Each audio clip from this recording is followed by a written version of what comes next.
जय श्री राधे कृष्णा। हमारे YouTube channel JP Bhardwaj ब्रजवासी में आप सभी का स्वागत है। मैं जेपी भारद्वाज ब्रजवासी माता बहनों एवं सभी भाई बंधुओं का स्वागत करता हूं।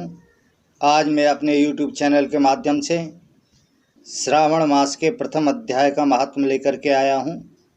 कृपया सभी से अनुरोध है, इस महात्म को पूरा सुने, बीच में न छोड़ें, क्योंकि किसी भी कथा का श्रवण करना है तो उसका श्रवण पूर्ण रूप से करना चाहिए, क्योंकि उसका कुछ ना कुछ लाभ अवश्य प्राप्त होता है। इसलिए किसी भी कथा को बीच में नहीं छोड़ना चाहिए। तो आइए आज हम श्रवण मास के प्रथम अध्याय का महात्म कहते हैं। उससे पहले जिस किसी ने भी मेरे चैनल को सब्सक्राइब नहीं किया है तो कृपया सब्सक्राइब करें और बगल में लगा घंटी का बटन अवश्य दबाएं, जिससे हम जो भी वीडियो बनाएं उन सभी का नोटिफिकेशन आपके पास में पहुंचे। लाइक करें तथा शेयर भी करें। श्रावण मास का प्रथम अध्याय का महात्म वह कैसे है, वह हम आपको सुनाने जा रहे हैं। बोलो शंकर भगवान की जय। शौनक बोले, हे सूत जी, हे महाभाग, हे व्यास शिष्य, हे अकल्मष, आपके मुख कमल से अनेक व्याख्यानों को सुनते हुए हम लोगों की तृप्ति नहीं होती है। बार बार सुनने की इच्छा बढ़ती जा रही है। तुला राशि में स्थित सूर्य में कार्तिक मास का महात्म, मकर राशि में माघ मास का महात्म और मेष राशि में स्थित सूर्य में बैसाख मास का महात्म, और इसके साथ साथ उन मासों के जो भी धर्म हैं उन्हें आपने भली भांति कह दिया। यदि आपके मत में इनसे अधिक महिमामय कोई मास हो तथा भगवत प्रिय कोई धर्म हो तो आप उसे भी अवश्य कहिए, जिसे सुनकर कुछ और सुनने की हमारी इच्छा न हो। सूत जी कहते हैं कि हे मुनियों, आप सभी लोग सुने। मैं आप लोगों के वाक्य गौरव से अत्यंत संतुष्ट हूँ। आप लोगों के समक्ष मेरे लिए कुछ भी गोपनीय नहीं है। दम रहित होना, आस्तिकता, शठता का परित्याग, उत्तम भक्ति, सुनने की इच्छा, विनम्रता, ब्राह्मणों के प्रति भक्ति परायणता, सुशीलता, मन की स्थिरता, पवित्रता, तपस्विता और अनसूया, ये श्रोता के 12 गुण बताए गए हैं। ये सभी आप लोगों में विद्यमान हैं। अतः मैं आप लोगों पर प्रसन्न होकर उस तत्व का वर्णन करता हूँ। एक समय प्रतिभाशाली सनत कुमार ने धर्म को जानने की इच्छा से परम भक्ति से युक्त होकर विनम्रता पूर्वक भगवान शिव से पूछा था। तब सनत कुमार बोले, योगियों के द्वारा आराधनीय चरण कमल वाले हे देव देव, हे महाभाग, हमने आपसे अनेक व्रतों का तथा बहुत प्रकार के धर्मों का श्रवण किया, फिर भी हम लोगों के मन में सुनने की अभिलाषा है। जो 12 मासों में मास सबसे श्रेष्ठ है, अत्यंत प्रीति कराने वाला, सभी कर्मों की सिद्धि देने वाला हो, और अन्य मास में किया गया कर्म यदि इस मास में किया जाए तो वह अत्यंत फल प्रदान करने वाला होता है। सो हे देव, उस मास को बताने की कृपा कीजिए, साथ ही लोकानुग्रह की कामना से उस मास के सभी धर्मों का वर्णन भी कीजिए। तो भगवान बोले कि हे सनत कुमार, मैं अत्यंत गोपनीय भी आपको बताऊंगा। हे सुब्रत, हे विधि नंदन, मैं आपकी श्रवणेच्छा तथा भक्ति से प्रसन्न हूँ। 12 मासों में श्रावण मास मुझे अत्यंत प्रिय है। इसका महात्म सुनने योग्य है, अतः इसे श्रवण कहा गया है। इस मास में श्रवण नक्षत्र युक्त पूर्णिमा होती है, इस कारण से इसे श्रावण कहा गया है। इसके महात्म से श्रवण मात्र से यह सिद्धि प्रदान करने वाला है, इसलिए भी यह श्रावण संज्ञा वाला है। निर्मलता गुण के कारण यह आकाश के सदृश है। तो इसलिए इसको नभा भी कहा गया है। इस श्रावण मास के धर्मों की गणना करने में इस पृथ्वीलोक में कौन समर्थ हो सकता है। जिसके फल का संपूर्ण रूप से वर्णन करने के लिए ब्रह्मा जी 4 मुख वाले हुए, जिसके फल की महिमा को देखने के लिए इंद्र 1000 नेत्रों से युक्त हुए, और जिसके फल को कहने के लिए शेषनाग 2000 जिह्वाओं से संपन्न हुए। अधिक कहने से क्या प्रयोजन, इसके महात्म को देखने और कहने में कोई भी समर्थ नहीं है। सो हे मुने, और कोई अन्य मास इसकी एक कला को भी नहीं प्राप्त होते हैं। यह सभी व्रतों और धर्मों से युक्त है।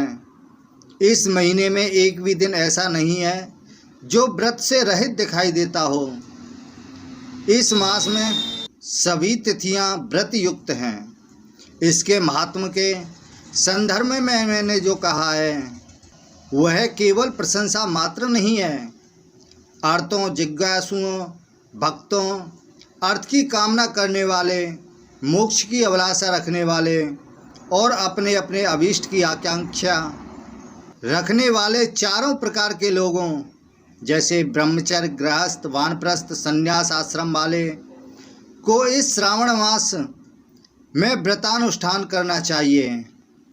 तब सनत कुमार बोले कि हे भगवान, आपने जो कहा है इस मास में सभी दिन एवं तिथियां व्रत रहित हैं, जो आप उन्हें मुझे बताएं। किस तिथि में और किस दिन में कौन सा व्रत होता है, उस व्रत का अधिकार कौन है, उस व्रत का क्या फल है, किस किस ने उस व्रत को किया है, उसके उद्यापन की विधि क्या है, प्रधान पूजन कहाँ हो और जागरण करने की क्या विधि है, उसका देवता कौन है, उस देवता की पूजा कहाँ होनी चाहिए, पूजन सामग्री क्या क्या होनी चाहिए और किस व्रत का कौन सा समय होना चाहिए। तो हे प्रभु, यह सभी बातें आप मुझे बतलाइए।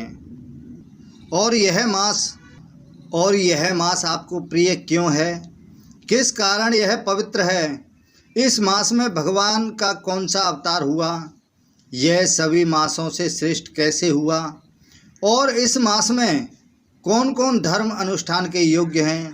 तो हे प्रभु, यह सब बताइए। आपके समक्ष मुझ अज्ञानी का प्रश्न करने में कितना ज्ञान हो सकता है, आप संपूर्ण रूप से बताएं। हे कृपालु भगवान, मेरे पूछने के अतिरिक्त भी जो जो शेष रह गया है उसे भी लोगों के उद्धार के लिए कृपा करके आप मुझे बतलाइए। रविवार, सोमवार, मंगलवार, बुधवार, बृहस्पति, शुक्रवार, शनिवार के दिन जो करना चाहिए, हे विभो, वह सब मुझे बतलाइए। आपको आदिदेव कहा गया है। जैसे एक की विधि बाधा से अन्य की विधि बाधा होती है, वैसे ही अन्य देवताओं के अल्प देवत्व के कारण आपको महादेव माना गया है। तीनों देवताओं के निवास स्थान पीपल वृक्ष में सबसे ऊपर आपकी स्थिति है। कल्याण रूप के होने के कारण आप शिव हैं और पाप समूह को हरने के कारण आप हर हैं। आपके आदि देव होने के कारण आपका शुक्ल वर्ण प्रमाण है, क्योंकि प्रकृति में शुक्ल वर्ण ही प्रधान है, अन्य वर्ण विकृत है। आप कर्पूर के समान गौर वर्ण के हैं। आप आदिदेव हैं। गणपति के अधिष्ठान रूप 4 दल वाले मूलाधार नामक चक्र से, ब्रह्मा जी के अधिष्ठान रूप 6 दल वाले स्वादिष्ठान नामक चक्र से और विष्णु के अधिष्ठान रूप से 10 दल वाले मणिपुर नामक चक्र से भी ऊपर आपके अधिष्ठित होने के कारण आप ब्रह्मा तथा विष्णु के ऊपर स्थित हैं। यह आपकी प्रधानता को व्यक्त करता है। सो हे देव, एकमात्र आपकी ही पूजा से पंचायतन पूजा हो जाती है, जो भी दूसरे देवता की पूजा से किसी भी तरह का संभव नहीं है। आप स्वयं शिव हैं। आपकी बाईं जांघ पर शक्ति स्वरूप दुर्गा, दाहिनी जांघ पर गणपति, आपके नेत्र में सूर्य और हृदय में भक्तराज भगवान श्री हरि विराजमान हैं। अन्न के ब्रह्मा रूप होने तथा रास के विष्णु रूप होने और आपके उसका भोक्ता होने के कारण, हे ईशान, आपके श्रेष्ठत्व में किसे संदेह हो सकता है। सबको विरक्ति की शिक्षा देने हेतु आप शमशान में तथा पर्वत पर निवास करते हैं।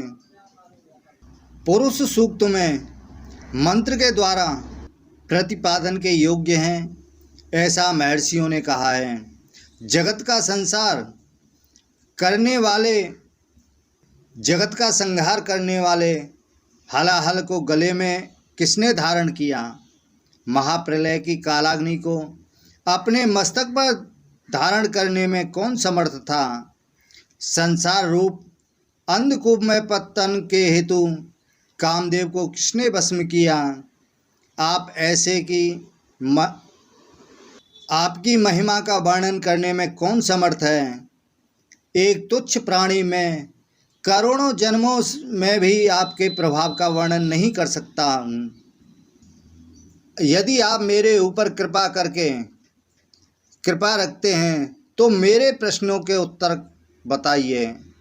तो इस तरह से स्कंद पुराण के अंतर्गत ईश्वर सनत कुमार संवाद में श्रावण मास महात्म का पहला अध्याय संपूर्ण हुआ।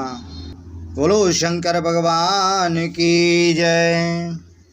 जिस किसी ने भी मेरे चैनल को सब्सक्राइब नहीं किया है, कृपया उनसे अनुरोध है मेरे चैनल को सब्सक्राइब करें और बगल में लगा घंटी का बटन अवश्य दबाएं, जिससे हम जो भी वीडियो बनाएं उन सभी का नोटिफिकेशन आपके पास में पहुंचे। इसी के साथ ही जय श्री राधे कृष्णा।